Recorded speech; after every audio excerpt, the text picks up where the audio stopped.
자, 오늘 제가 제목에도 그렇게 썼지만 수요예배 제목에도 그렇게 썼지만 아니 화평케 하시는 하나님 아닙니까? 그렇죠. 그런데 오늘은 대놓고 이렇게 선언하십니다. 내가 세상에 화평을 주러 온 줄로 생각하지 말라. 검을 주러 왔다. 그래서 아니 모순되는 이미지를 어떻게 연결해야 되는지 쉽죠.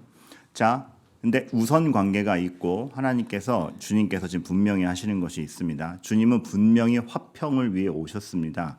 화평을 위해 오셨고 화평케 하시며 하나님과 우리 사이에 뒤틀어진 것에서 정말 화목제물이 되셔서 화평케 하시죠. 그럼 오늘 말씀은 무엇이냐? 여러분 이게 전제돼야 됩니다. 악의 문제에 있어서 분명하게 해결하려 온 것이지 그냥 잘 지내려 온 것은 아니라는 것. 그러니까 화평이라는 것도 악의 문제를 분명하게 해결한 다음에 주어지는 것이지 그것을 방관하며 주어지는 것이 아니기 때문에 예수님께서는 진정 화평을 위한다면 그 전에 검으로 우리가 하나님의 백성이며 악에 속하지 않음을 분명히 해야 된다를 말씀하시는 겁니다. 그 조금 너무 보수적인 분의 의견이라서 제가 받아들이지는 않지만 이 오늘 말씀이랑 좀 연관이 있어서 들어드리자면 어떤 한 분께서 당신은 사랑받기 위해 태어난 사람 가사가 모자르다라는 거죠. 그래서 무슨 얘기입니까? 그냥 무턱대고 사랑받기 위해가 나오면 안 되고 예수님이 십자가를 지셨으니 사랑받을 수 있다가 나와야 된다. 그래서 예수님이 십자가를 지셨으니 사랑받을 수 있는 사람 이렇게 돼야 된다라고 제가 얘기했어요. 그분의 의견을 받아들이진 않는다고. 근데 이제 그 의식이 있는 거죠. 우리가 악의 문제를 그리스도의 보혈로 해결을 해야 그 다음에 화평도 주어진다. 즉 우리의 인생은 먼저 우리가 주님 안에서 악과 결별돼 있음에 대한 선언이 분명하게 있어야 됩니다. 그것이 없이 그냥 좋은 게 좋은 거지 안 되고 그것 없이 우리에게 진정한 화평이 있을 수 없고 그래서 우리는 어떠한 것을 추구하기 이전에 내가 진짜 빛의 자녀로 주님 안에 하나님 사이드에 있는가를 분명히 해야 된다라는 거. 그것은 세상에서 명확히 구별된다라는 것을 지금 주님은 얘기하고 있죠. 그래서 제가 넌지시 옛날에 그 논쟁이 생각났어요. 그 한창 조엘 오스틴 목사님이 정말 우리 전국을 강타하지 않았습니까?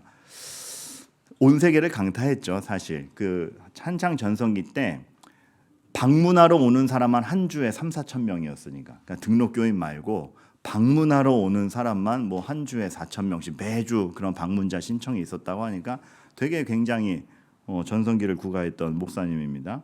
그래서 저도 아직 기억나요. 우리나라에서도 그 조엘 오스틴 목사님의 긍정의 힘이 어느 순간 뭐 금방 100만 부가 팔렸어요. 근데 그 100만 부라는 게 대단한 게 제가 아는 저 성도이자 친구이자 너무나 그 긴밀한 관계를 유지했던 어느 정말 소신 있게 출판사를 하는 대표가 한 분 계십니다. 아버지 때부터 아들까지 이렇게 이어져 왔고 정말 아무도 이 보석과 같은 글을 지켜내야 돼. 그래서 대중성이 없다 하여 외면된 서적들을 다 출판하시는 출판사였어요. 그분이 그분이 저한테 얘기를 하기를 아버지 때부터 나까지 평생 출판사가 판 책이 100만 부가 안 된대요. 그러니까 100만 부라는 게 그만큼 엄청난 건데 한 번 대중성을 가지면 그냥 훅 팔리는 거죠. 그래서 한때 도대체 이 사람의 비법이 뭐냐? 사실은 이게 분별 없이 볼 때는 이 사람에 대해서 막 추앙하는 사람도 많았습니다. 근데 조엘 오스틴이 스스로 자랑할 때 이렇게 말한 적이 있어요. 다른 종교 지도자들도 우리 교회 와서 내 설교를 기쁘게 듣고 간다. 그러니까 나처럼 해라 이런 얘기를 한 적이 있어요. 거기에 대해서 제 설교학 교수님이 이렇게 탁 가이드를 줬습니다. 다른 종교 지도자들도 자기 설교 기쁘게 들고 간다. 십자가를 이야기 안 하면 갈등 생길 것이 없지. 십자가를 제대로 이야기 안 하면 기쁘게 듣고 가지. 죄인이라고 안 하면 기분 나쁠 것 없지. 그리스도가 구원자가 아니라 좋은 선생 정도로 이야기하면 타종교에서도 걸릴 것 없지. 자, 이것입니다. 우리는 그리스도가 누구이며 우리가 십자가가 필요하며 악의 문제를 반드시 정산해야 되고 그걸로 말미암아 우리가 하나님의 사이드에 있다라는 악의 문제에 대해서 분명히 해결하는 선제 조건이 되지 않고서는 그 이후는 없는 겁니다. 그것이 희석되거나 그것이 무마될 때 그냥 잘 지낸다? 효력 없습니다. 그래서 우리는 여기서 이 화평이라는 개념도 다시금 정의해야 되는데, 화평은 그냥 싸움이 없는 정도, 그렇게 따지면 너무 1차원적입니다. 우리에게 화평이란 악이 우리를 좌우하지 않도록 하는 상태가 화평입니다. 그러니까 진정한 화평을 추구한다? 그러면 악이 우리를 좌우하지 않도록 해야 됩니다. 악이 우리를 좌우하게 한다라면 그땐 싸워야 됩니다. 그런 것이죠. 거기서 타협이 없을 때, 악의 문제를 정리했을 때 그 이후에 화평이 있다라는 것. 그래서 오늘 좀 이제 표현이 가족을 갖다가 비유로 쓰다 보니까 오해의 소지가 있지만, 그만큼 악에 대해서는 타협점이 없으며 우리는 명확하게 빛의 자녀로서, 정말 주님의 몸으로서, 하나님의 자녀로서 구분되어 있어야 된다는 걸 얘기하는 거죠. 그러면서 이런 것도 됩니다. 화평을 핑계 삼지 말아라. 그러니까 사실 이렇게 전도하다가도 제가 그게 생각이 나요. 전도 포팔 훈련 때 전도를 하고 있었는데 어느 시점에 그 내용의 하이라이트로 다다르니까 상대방이 정서적으로 싫어하는 거예요. 그래서 싫어하고 있을 때 거기서 그거를 그가 거절하든 어떻게 되든 저는 할 걸 해야 되고 선명하게 복음을 전해야 되는 게 사실 임무입니다. 근데 저랑 같이 있던 훈련생이 저한테 이렇게 얘기를 한 거죠. 여기까지만 해요. 이거 다 어그러집니다. 근데 그때 그래서 그래, 더 건들지 말자. 그래서 물러서는 게 과연 화평의 추구인가? 아니면 나도 이제 비겁해지는 거죠. 여기서 곤란해지면은 나도 곤란해지니까 우리가 때때로 화평을 핑계 삼아 해야 될 것을 못하는 건 아닌가? 교회는 이 부분에 있어서는 선명해야 됩니다. 무례하거나 우악스럽게 하라는 게 아니라 분명하자는 겁니다. 아집 있고 고집 있자라는 게 아니고 분명하자는 겁니다. 분명하자는 겁니다. 교회가 그것이 선명할 때 진짜 실력이 드러나죠. 그래서 진짜 화평이라는 거는 우리가 악에 휘둘리지 않는, 악에 휘둘려서 행동하지 않도록 만들어주는 그 상태, 그게 진짜 화평인 것이죠. 그래서 전 이 영화 참 좋아하는데, 원더라는 영화가 있습니다. 그 영화에 보면 애가 태어나는데 이 말하자면 안면 장애, 그냥 완전히 이게 근육이 없이 태어나가지고 그 얼굴 재건 작업을 했는데도 막 엉망인 아이가 있는 거죠. 그 아이가 이제 초등학생이 되어서 학교를 가야 되는데 이게 참 그 학교를 가는 것 자체가 어려운. 그래서 지금 영화 포스터에 보면 애가 이렇게 우주 헬멧 쓰고 있잖아요. 자기 얼굴 가리는 하고 항상 자기 혼자 있을 때 헬멧 쓰고 있어요. 자기도 자기 거울을 보는 게 싫은 거죠. 그래서 여러 가지 에피소드가 펼쳐지는데 계속 짠하죠. 우리에게 당연한 게 얘한테는 당연하지 않은 겁니다. 그러니까 외출 자체가 모험이 돼야 되고, 학교를 다닌다라는 게 가족 모두에게 결단이 필요하고, 항상 얘는 너무 민감하고 우리가 받지 않는 상처를 얘는 그냥 일상에서 받고, 그냥 영화 내내 얘에 대해서 이렇게 마음이 애잔하게 가요. 그런데 이 영화가 제가 잘 만들었다 딱 드는 생각이, 중간에 이 아이에 대한 동정심으로 영화가 끝까지 가지 않아요. 이 아이 엄마로, 지금 잠깐 위에 소리 때문에 제가 잠깐 정신을 잃었어. 아이들이 도대체 뭘 하고 있는 것일까? 이게 이제 하나 잘 되고 있다라는 증거입니다. 네, 이 아이 엄마 역할로 이제 줄리아 로버츠가 나오는데, 이것도 참 저에게 있어서 줄리아 로버츠는 하이틴 스타였는데 언제 이렇게 돼가지고 지금 이해가 돼요. 저희 아버지가 엘리자베스 테일러 늙은 거 보고 허무해하셨는데 제 느낌이 딱 그거예요. 세월은 가는 겁니다. 엄마 역할로 나오는데 줄리아 로버츠가 명대사 하나를 훅 날려요. 그러니까 그 영화에서 뭐 이렇게 부각되는 대사는 아니에요. 근데 잘 만든 영화구나, 기점이 된다라는 대사를 훅 뺏는 게 있는데, 영화 내내 제가 말씀드렸듯이 얘는 항상 돌봄받고 보호받는 캐릭터입니다. 관객으로 하여금도 계속 존경심을 주는 캐릭터예요. 얘는 약하고 얘 편 들어줘야 되고 얘는 배려를 받아야 돼요. 근데 얘가 한번 학교에서 속상한 일이 있어가지고 막 신경질 내면서 집에 들어와가지고 문 쾅 닫고 들어갔어. 아무도 날 건드리지 마 이랬는데, 엄마 줄리아 로버츠가 딱 와서 옷 입어, 나가야 돼.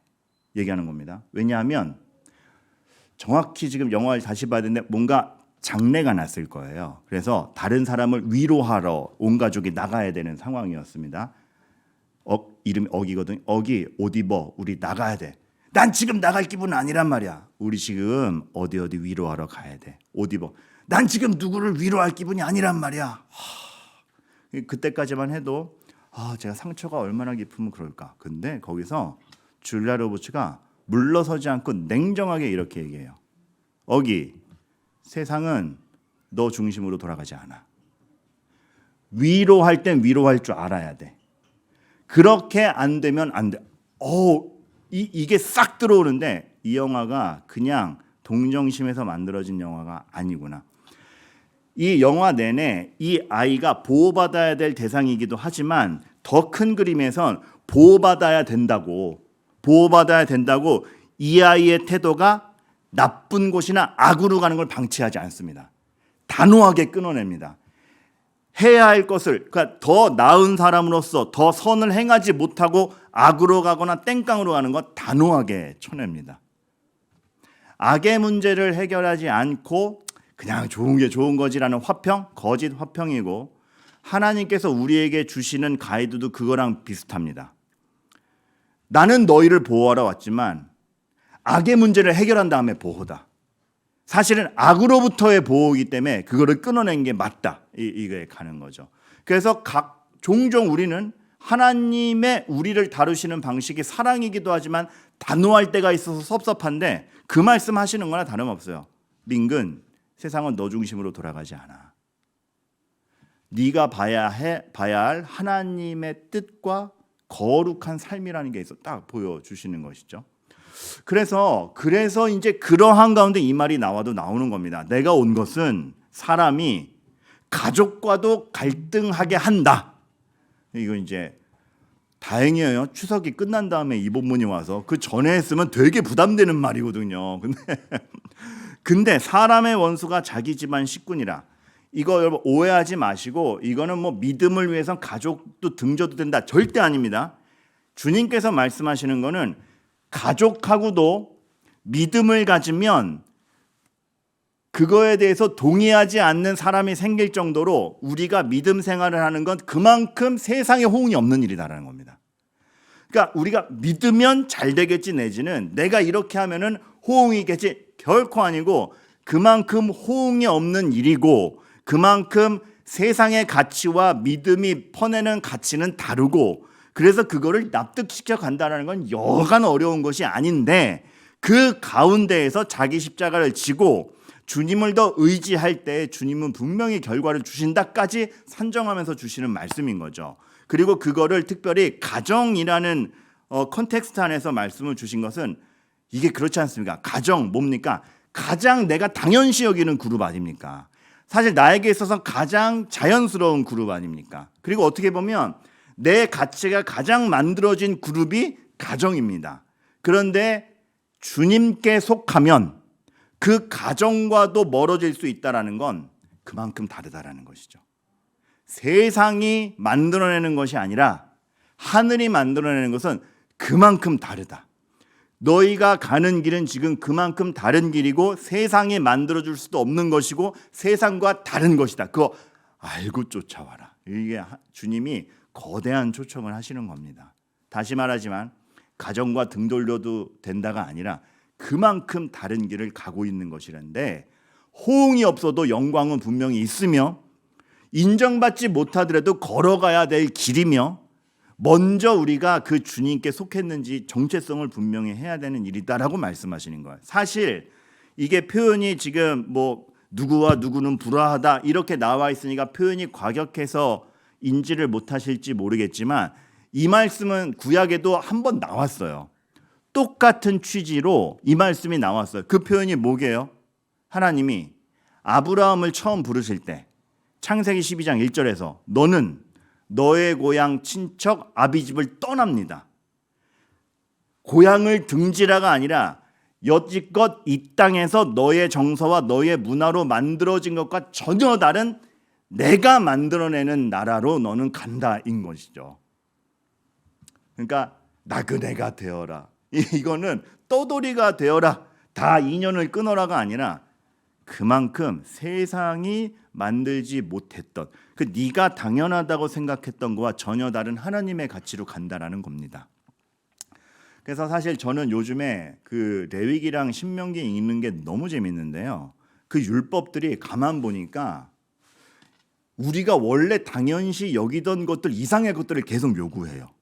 그래서 읽으면 왜 이렇게까지 하지 내지는 이건 뭐야 싶어요. 그럼 무슨 얘기냐면 우리의 본성적인 개념으로는 만들어질 수 없는 적극적인 선으로 가는 개념들이기 때문에 이렇게까지 해야 되라는 것과 이건 뭐야가 나오는 거죠. 근데 그 본의를 알 때 하나님의 사랑과 은혜라는 이렇게 깊은 거구나. 이 다름이 멋있다.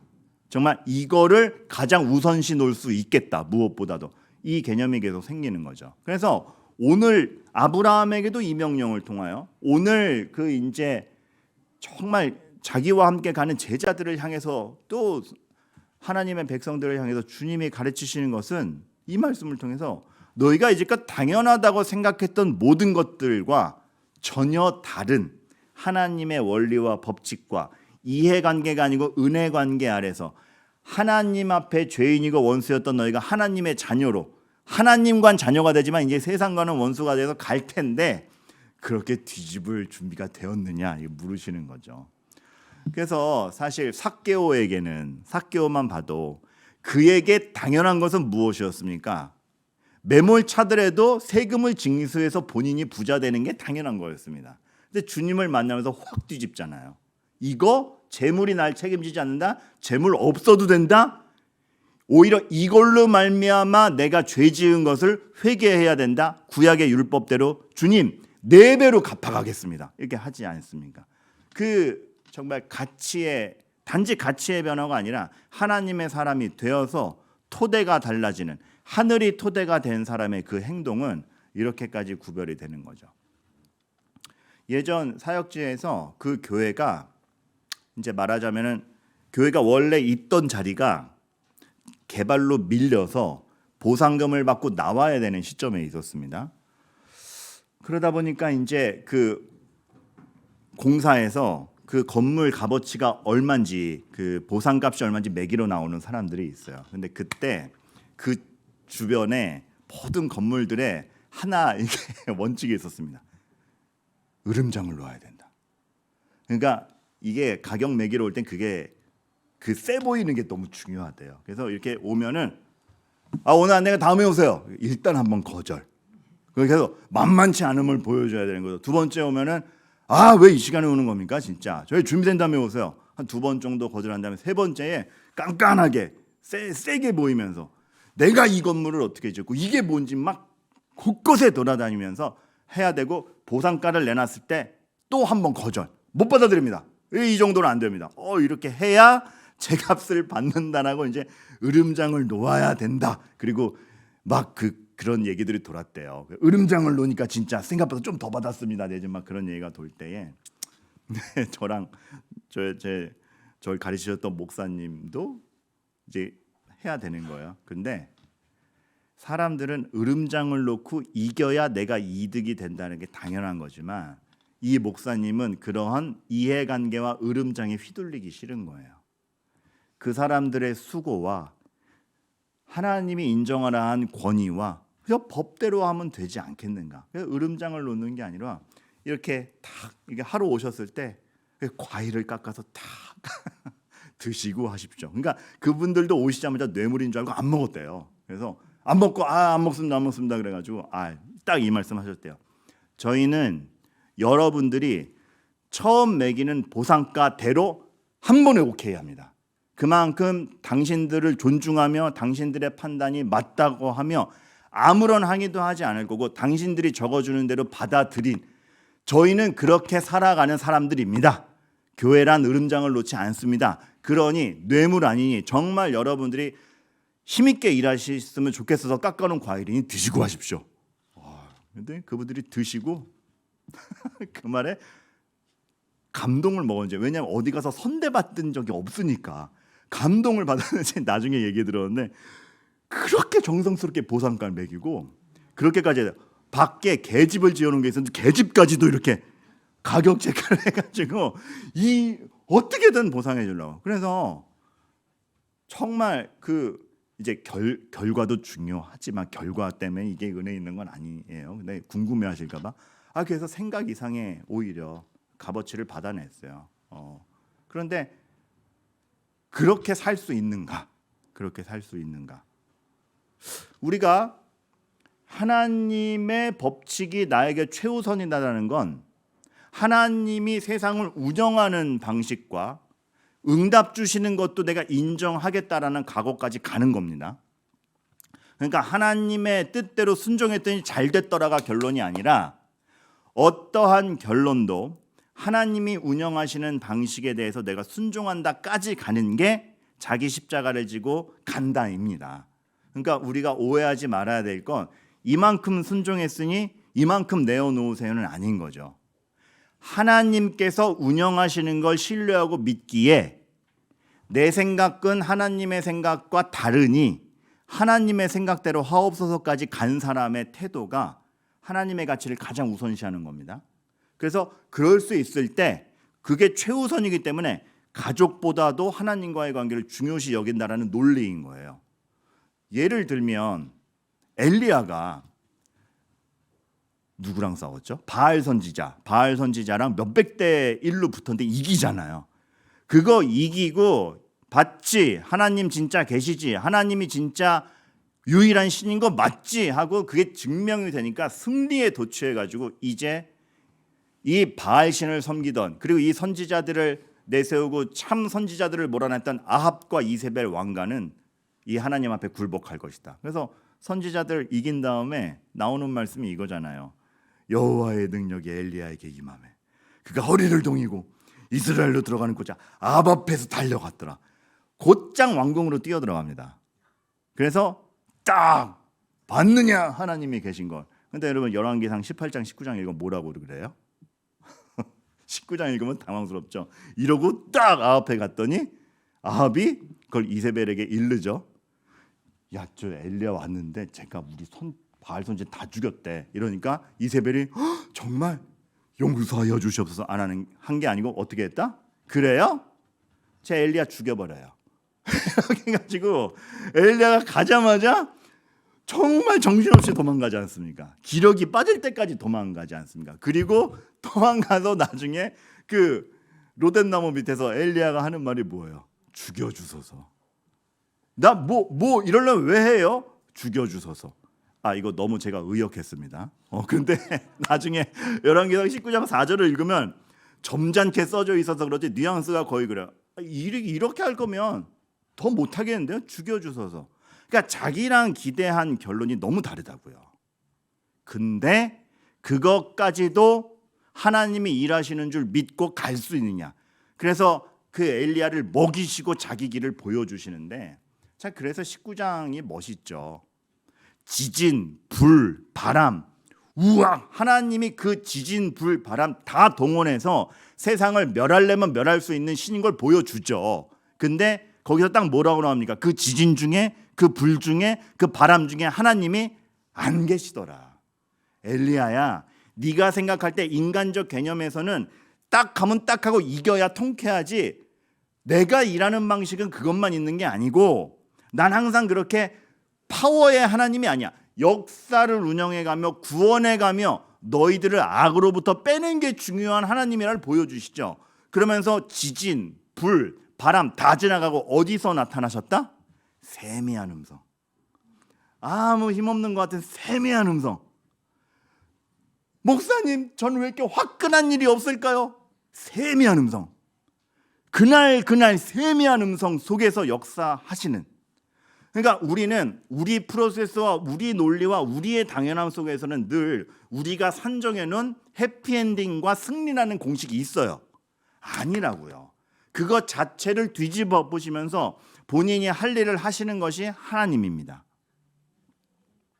그러고서 엘리야에게 명령하는 게 이방 왕 세워라, 북이스라엘 왕 세워라. 이해되지 않는 명령을 세우는데 결국 우리는 알죠. 엘리야는 못 보고 죽지만 나중에 가니까 어떻게 됩니까? 그 악한 세력을 북이스라엘이 치고 또 북이스라엘의 악한 세력을 이방인이 치고 하면서 결국은 악한 세력이 무너지고 하나님의 백성은 하나님의 백성으로 단련받고 결국은 하나님의 역사를 주관하시는구나가 드러나죠. 그것까지도 믿고 쫓아올 때 오늘의 세미한 음성을 듣고 기다릴지언정 승질내지는 말아라. 그게 오늘 말씀인 겁니다. 그래서 저는 하박국에게도 그런 게 있었던 것 같아요. 하박국도 아니 주님이 계시면 우리가 잘 되지 왜 쟤네들이 잘 됩니까? 아니 쟤네들 때문에 우리도 고통당하는 게 말이나 됩니까? 라고 하면서 아니 세상이 왜 이 모양이고 악인이 더 판치고 하나님 뭐 하시는 겁니까? 라고 할 때 하박국 2장 4절에 나중에 바울이 인용하는 그 유명한 말씀이 나오잖아요. 믿음으로 살리라. 근데 그 믿음으로 살리라라는 말씀이 되게 오묘하게 나와요. 잘 보면 하박국 2장 4절에 보라 그의 마음은 교만하며 그 속에서 정직하지 못하나 의인은 그의 믿음으로 말미암아 살리라요. 자, 교만 정직하지 못함이 믿음과 대조로 나와요. 이게 뭐냐라는 거죠. 교만, 하나님 없음, 자기가 다 할 수 있음, 의지하지 않음, 자기 인생 자기 결정대로 함, 하나님 말고 자기가 최종 결정자임, 정직하지 못한 자, 본인들이 생각할 때 프로세스대로 사는 자. 그러니까 우리도 마찬가지 아닙니까? 야 그렇게 정직하면 바보 취급받아. 정직하지 못한 게 지혜처럼 여기지 않습니까? 정직하지 못하나 자기 방식대로 하지 않고 하나님 앞에 하나님의 선함을 쫓아가고 하나님의 방식이 맞으며 하나님이 이것을 모든 걸 주관하고 계시다라는 것을 인정하는 것 믿음인 겁니다. 그것과 대조돼서 본토 친척 아비집을 떠나 사람의 방식대로가 아니라 하나님의 방식대로 하는 아브라함이 믿음의 조상이든 믿음이란 막막히 잘 될 거야가 아니라 이런 거죠. 그러면 그 믿음은 어떻다? 여태까지 우리가 당연하다고 생각하는 것 이상의 일들이 있고 그렇기 때문에 각오가 필요하며 그래서 뒤에 나오는 자기 십자가를 지는다라는 의미까지 나오는 것이고 그런데 그것의 결과마저도 엘리야처럼 실망할 수 있지만 그것에 대해서 하박국이 또 주옥같이 얘기하죠. 비록 무화과 나무가 무성하지 못하며 포도나무에 열매가 없으며 감람나무에 소출이 없으며 밭에 먹을 것이 없으며 우리의 양이 없으며 외양간소가 없을지라도 뭐가 있다는 거예요. 근데 이 다음 구절이 뭐죠? 나는 여호와로 인하여 기뻐하리로다. 그게 되냐는 걸 묻는 겁니다. 다시 말씀드리면 가족을 등지자가 아니라 그 당연한 가장 나에게 가까운 사람들에게도 호응 못 받는 진리를 무엇보다 신뢰하고 우선시할 수 있는가. 여러분 이 하박국 비록 무화과 나무가 없으며 뭐하지 않으며 뭐가 없으며 그럴지라도 나는 여호와로 인하여 즐거워하리로다. 10자 이내로 줄여보세요. 맞습니다. 그리 아니하실지라도. 가만 보면 표현이 다르지 하나님의 뜻도 일관적이지만 그것에 대해 신앙 고백하는 사람들의 마음도 되게 일관적이에요. 벌써 다니엘 세 친구도 알았지 않습니까? 돌아가는 방식이 다르다는 것도 나는 인정해. 꼭 우리가 살아남아야 되는 거 아니야. 그리 아니하실지라도 하나님은 하나님인데 자기 십자가를 진다라는 게 그 개념에서 나오는 거죠. 그러니 가장 가까운 가족과도 호응을 못 얻고 정말 구별된 가치를 가지고 있는 게 우리며 그래서 주님 묻는 겁니다. 나의 소속과 가치관은 뭐냐?